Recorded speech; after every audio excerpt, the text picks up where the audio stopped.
So this is historically black colleges and universities executive order, very important to all of us. This group has been fantastic, many of which we were with yesterday, and really developed something very special. So thank you all for being here. Thank you, Mr. Vice President, also, Mike, for being here. This is a very important moment, and a moment that means a great deal to me. This month has been a wonderful opportunity to celebrate African American history and to begin working together to create a better future for African Americans and universities and colleges and everything that is African American. Today we're taking action to help make that future happen and that future better. Historically, black colleges and universities are incredibly important institutions woven into the fabric of our history, just about like no other. Church is very important, right? Yes. Colleges and universities. Come here. My defender, he's on there. Education has the power to uplift.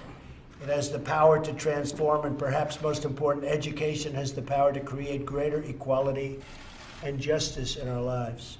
That's why today I'm thrilled to be signing an executive order to recognize the importance of historically black college and universities. Very important.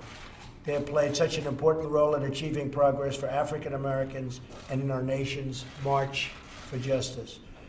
HBCUs have been really pillars of the African American community for more than 150 years. Amazing job.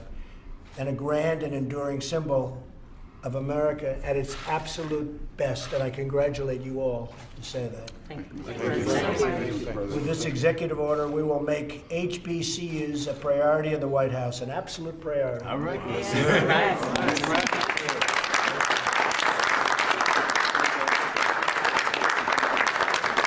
lot of people are going to be angry that they're not a priority, but that's okay.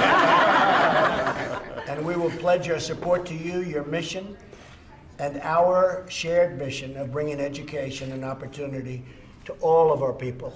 And so I just want to congratulate, these are very, very special people surrounding me. You've done an amazing job. It's not easy.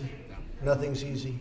But you've done an amazing job, and I just want to congratulate you all, and I want to thank you on behalf of our country. And I'm going to sign this. Thank you, sir. Thank you.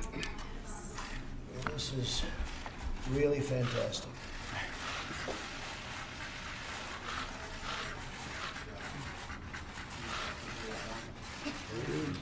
Who's going to get that?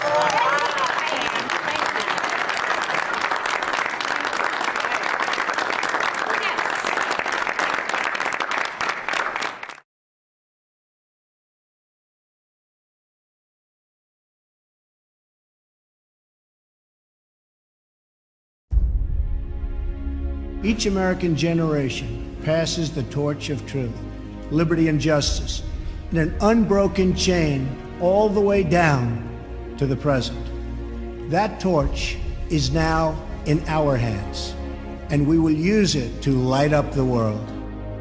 I am here tonight to deliver a message of unity and strength, and it is a message deeply delivered from my heart.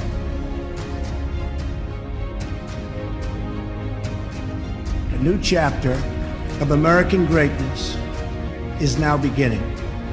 A new national pride is sweeping across our nation, and a new surge of optimism is placing impossible dreams firmly within our grasp.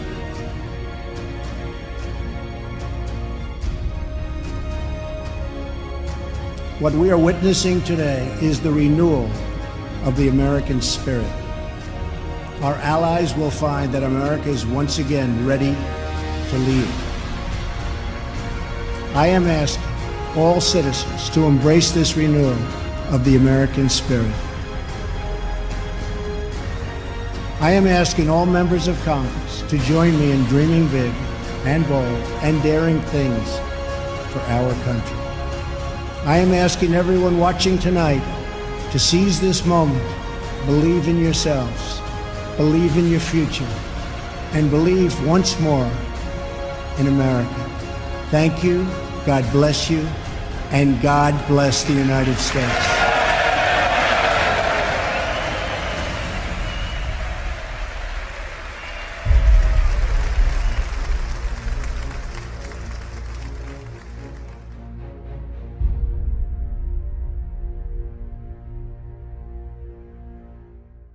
serve as your commander-in-chief and the commander-in-chief of the men and women of the United States military.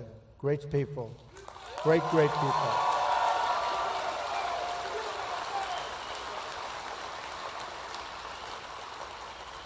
I salute you, and I salute our sailors. I will always support you and your mission. I will never, ever let you down. And I also have to recognize Mike Petters, President and CEO of Huntington Ingalls Industries, along with Matt Mulheron, President of Newport News Shipbuilding. They won't let you down either. They're not going to let you down either. To those who serve our nation in uniform, and to those who build the instruments of our defense, I thank you on behalf of our nation. I agree. I agree. Our carriers are the centerpiece of American military might overseas. We are standing today on 4.5 acres of combat power and sovereign U.S. territory, the likes of which there is nothing to compete. There is no competition to this ship. It is a monument to American might that will provide the strength necessary to ensure peace. This ship will carry 4,500 personnel and 70 aircraft and will be a vital component of our defense. This carrier and the new ships in the Ford class will expand the ability of our nation to carry out vital missions on the oceans to project American power in distant lands. Hopefully, it's power we don't have to use. But if we do, they're in big, big trouble.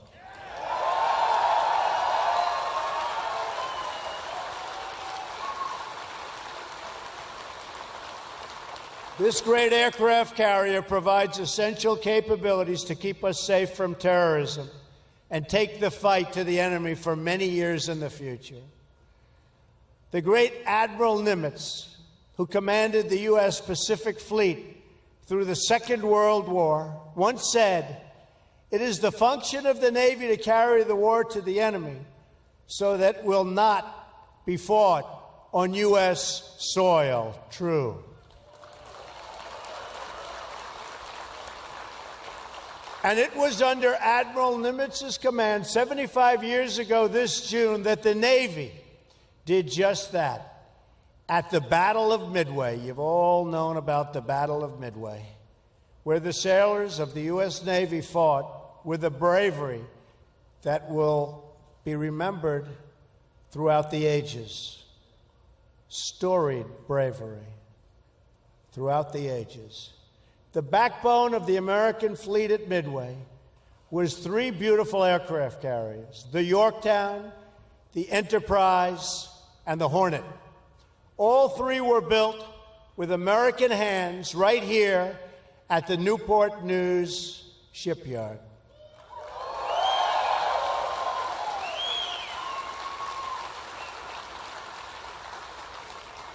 At Midway, America was greatly outnumbered by, a lot. And its fleet badly damaged, but the heroic deeds changed the course of history. Many brave Americans died that day, and through their sacrifice, they turned the tide of the Pacific War. It was a tough tide. It was a big tide. It was a vicious tide, and they turned it. Countless other Americans in that war, some of them parents and grandparents to people in this room today, came home thanks to their very heroic deeds. The sailors at Midway are part of a long line of American heroes, an unbroken chain of patriots from each generation to the next, who rose to defend our flag and our freedom. That legacy continues today as American warriors protect our people from the threat of terrorism. On Tuesday, in my address, to a joint session of Congress, I asked Congress to eliminate the defense sequester and to support my request for a great rebuilding of the United States military and the United States Navy.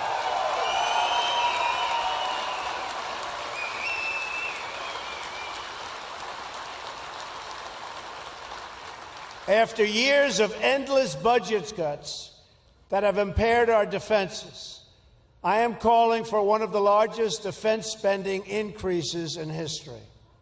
And by eliminating the sequester and the uncertainty it creates, we will make it easier for the Navy to plan for the future and thus to control costs and get the best deals for the taxpayer, which, of course, is very important, right?